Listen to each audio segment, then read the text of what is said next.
खबर आ रही है जम्मू कश्मीर के जिला राजौरी के तहसील सुंदरबनी से। यहां पर आज उप मुख्यमंत्री सुरेंद्र चौधरी ने सुंदरबनी की अंतिम और सीमांत क्षेत्र की पंचायत नाकी क्लासरा गांव में एक जनता दरबार लगाकर लोगों की समस्याएं सुनी और लोगों के काम नहीं होने पर उपस्थित जनता दरबार में अधिकारियों को कड़ी फटकार लगाई। इस दौरान समस्या का सही समाधान और जवाब नहीं देने पर 2 अधिकारियों के दरबार से बाहर का रास्ता दिखा दिया। उन्होंने जल शक्ति विभाग और लोक निर्माण विभाग के साथ साथ अन्य विभागों के अधिकारियों को भी कड़ी चेतावनी देते हुए कहा कि जो जनता के कामों को नहीं करेगा उसे अधिकारी के खिलाफ तत्काल प्रभाव से कड़ी कार्रवाई की जाएगी। इस मौके पर काफी संख्या में उपस्थित ग्रामीणों ने अपनी विभिन्न समस्याओं को उजागर करते हुए कहा कि इस गांव में अभी तक जल शक्ति विभाग की पाइप नहीं बिछाई गई और पानी भी नहीं आता है, लेकिन विभाग के कर्मचारियों द्वारा लोगों से पानी का किराया वसूला जा रहा है। इसी के साथ बिजली के भारी बिल आने का मुद्दा भी लोगों ने उठाया। लोगों का कहना था कि जहां दूधराज गांव में लोगों के पास न तो फ्रिज है और न ही कूलर, न ही बिजली के अन्य उपकरण, लेकिन इसके बावजूद उनके भारी भरकम बिजली के बिल आ रहे हैं जिन्हें भरने में वो असमर्थ है। लोगों ने सड़कों की खस्ता हालत को लेकर भी उप मुख्यमंत्री को अवगत कराया। लोगों का कहना था कि गांव में एक पशु चिकित्सक खोला जाए, जिस पर उप मुख्यमंत्री ने सहमति जताई। लोगों की समस्याओं को सुनने के बाद उप मुख्यमंत्री ने अधिकारियों को निर्देशित किया कि वे लोगों के इन सारे कार्यों को जल्द से जल्द मुकम्मल करें और गांव में बिजली, पानी, सड़क की आपूर्ति बहाल करें। चीजें मेरे हाथ में है वो आपको मिलेंगी, कुछ चीजें आज भी दिल्ली के हाथ में है वो दिल्ली वालों से मिलेंगी।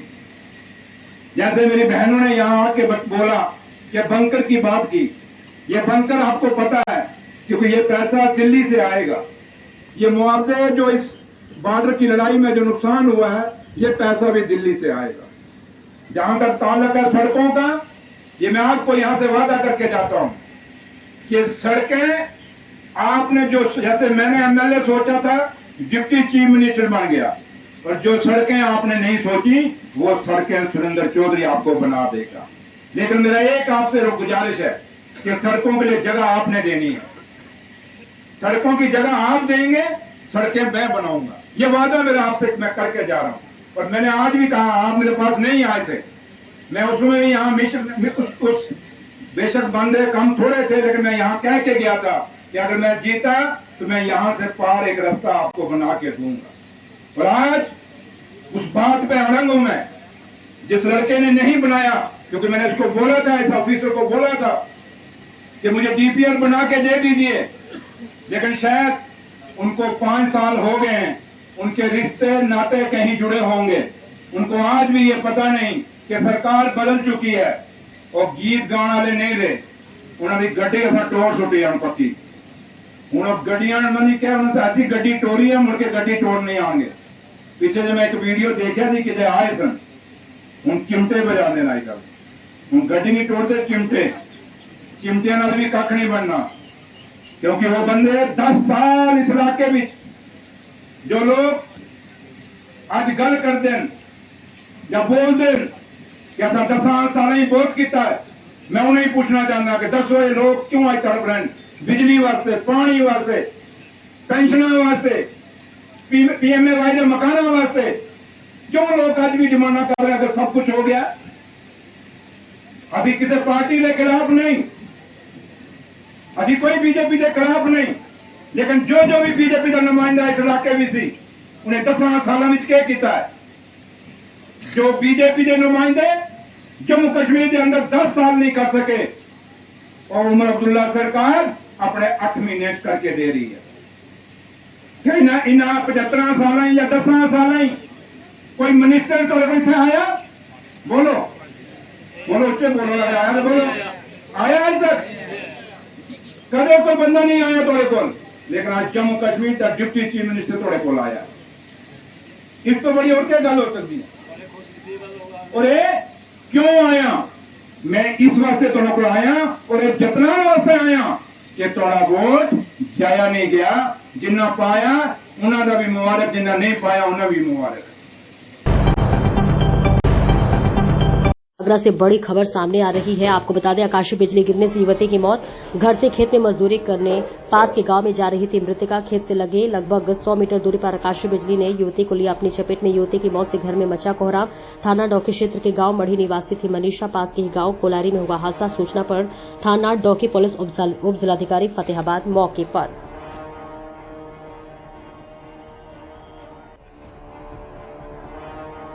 का नाम क्या है? ये घटना घटित हुई है वहाँ आप थे? हटे भैया। अच्छा, ये कैसे घटना हुई थी? ये घटना जो हुई कि हम चौंटे गए तो बिजली आसमान के परी।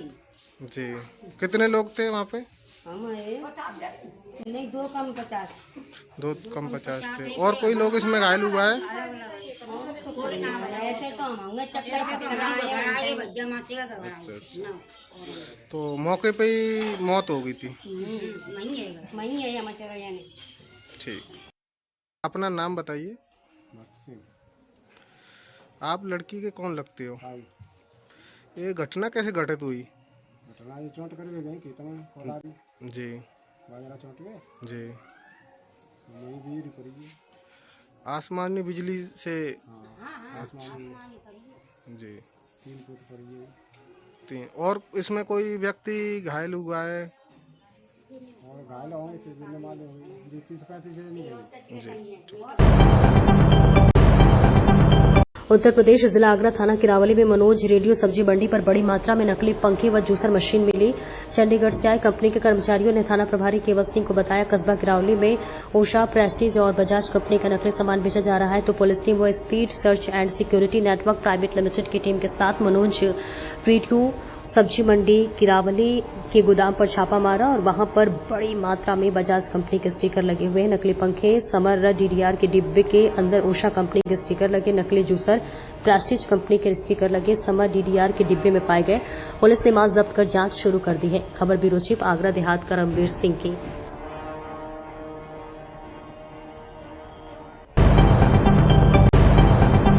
और आगरा से बड़ी खबर, राज्य महिला आयोग के अध्यक्ष ने जिला महिला चिकित्सालय का किया निरीक्षण। महिला चिकित्सालय की बदहाल हालतों को देखकर जताई नाराजगी। निरीक्षण के दौरान शौचालय, ओटी व लिफ्ट मिली खराब, शौचालयों के टूटे मिले गेट, किस इंटेंशन से तोड़ा गया गेट, बबीता चौहान ने किया। व्यवस्थाओं को दुरुस्त करने के लिए जिला महिला चिकित्सालय की अधीक्षिका को सख्त लहजे में किया निर्देशित। और भीषण गर्मी से परेशान मरीज लगवाए जाएं एसी और कूलर। प्रतिदिन 300 से 400 मरीजों की ओपीडी, तीमारदारों के लिए नहीं है कोई व्यवस्था।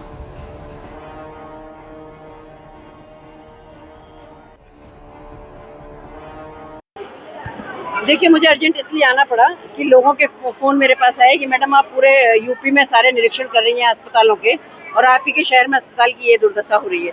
मैं यहाँ आई हूँ, बिल्कुल अव्यवस्थित सारी चीज़ें हैं। अगर जैसे कल आप लोगों के माध्यम से भी मुझे पता चला था कि यहाँ जो जिनको बच्चे हुए हैं वो जच्चा बच्चा दोनों अपने पंखे से हवा कर रहे हैं, बच्चे की भी और उसकी भी। बहुत छोटे छोटे यहाँ बच्चे थे, तो मुझे नहीं रहा गया, मैं यहाँ आई। आज मैंने देखा कि बहुत गर्मी के मारे सब बेहाल है यहाँ। अभी प्रोसेस में किया उन्होंने कि कूलर इधर से उठाओ उधर से उठाओ, ये सब किया थोड़े बहुत। दूसरा, लिफ्ट खराब है जिसमें मैंने पीडब्ल्यू एक्शन से बात किया। इनके जेई ने एक्सक्यूज मुझे दिया कि वो मैडम वो जब बनी थी ये बिल्डिंग तब इसमें कुछ ऐसा फॉल्ट था और उसके बाद जबकि नई लिफ्ट वो लगी हुई है और वो चलती नहीं है, ये सारी उसमें थी। दूसरा, मैडम का कहना है कि बंदर पाइप तोड़ जाते हैं।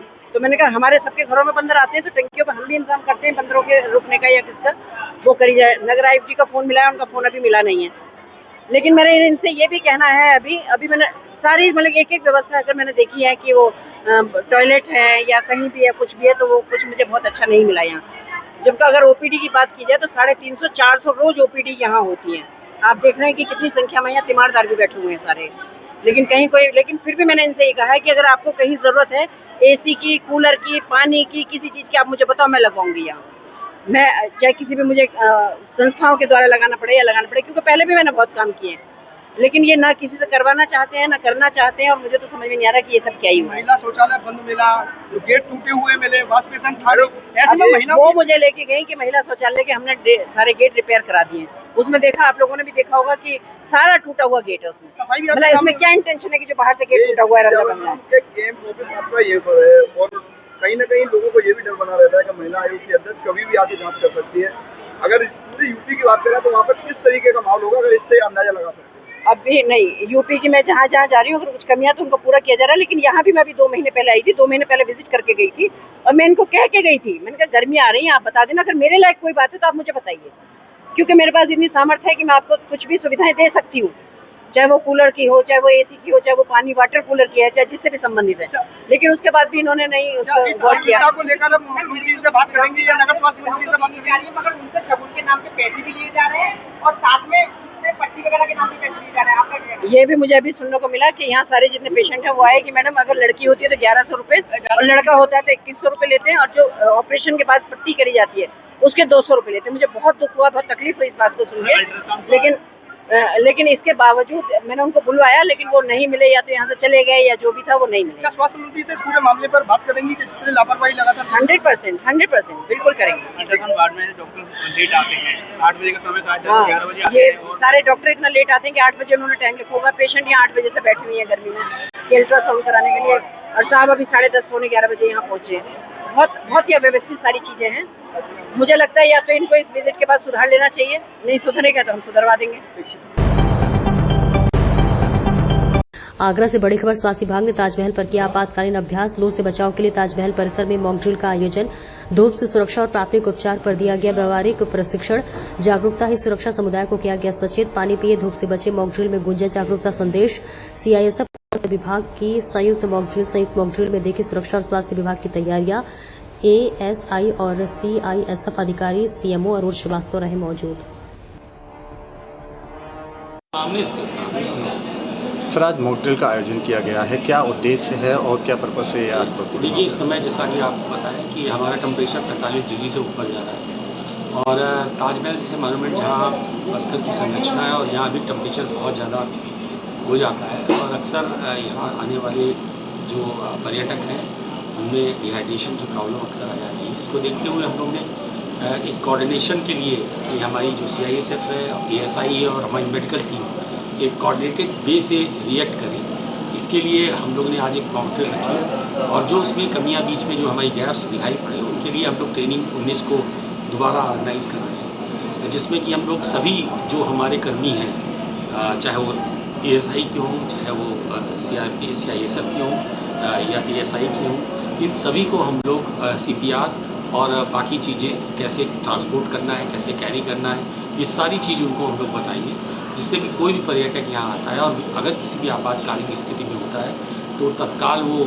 संपर्क करेगा और वो हम लोग उसको मेडिकल सेवाएं दे पाएंगे। सर, इसके अलावा और भी मॉन्यूमेंट्स हैं, जैसे आगरा किला है, उस पर किस तरह की सुविधा? देखिए, आगरा किला में सेम इसी तरह का एक टूरिस्ट फैसिलिटी सेंटर बना हुआ है, और वहाँ पे भी हम लोग इसी तरह का एक मॉक ड्रिल करेंगे, और प्रयास यही रहेगा कि गर्मी को देखते हुए कोई भी पर्यटक बिना किसी मेडिकल उपचार के ना रह पाए, और हम लोग तत्काली तौर से जो मेडिकल सेवाएं यहाँ दे सकते हैं इस लेवल पर, इस स्तर पर, उसको स्टेबलाइज कर लें, जिससे फर्दर वो जब अपने और ट्रीटमेंट के लिए जाए तो उससे कोई दिक्कत नहीं। आगरा किले पर नेटवर्क इशू देखने को मिलता है, उसमें स्वास्थ्य विभाग का काफ़ी रुकावट देखने को मिलती है, उसको कैसे देखा जाए? देखिए, यहाँ पे जो सिस्टम है, अंदर का जो इंट्रेंस और आउट का जो दिक्कत है उसको दूर करने के लिए ही पहले ये क्लिनिक जो ओपीएससी थी वो बाहर थी, तो इसी के लिए इसको अंदर लाया गया है कि हमारी मेडिकल टीम को रिएक्ट करने में कोई टाइम ना लगे।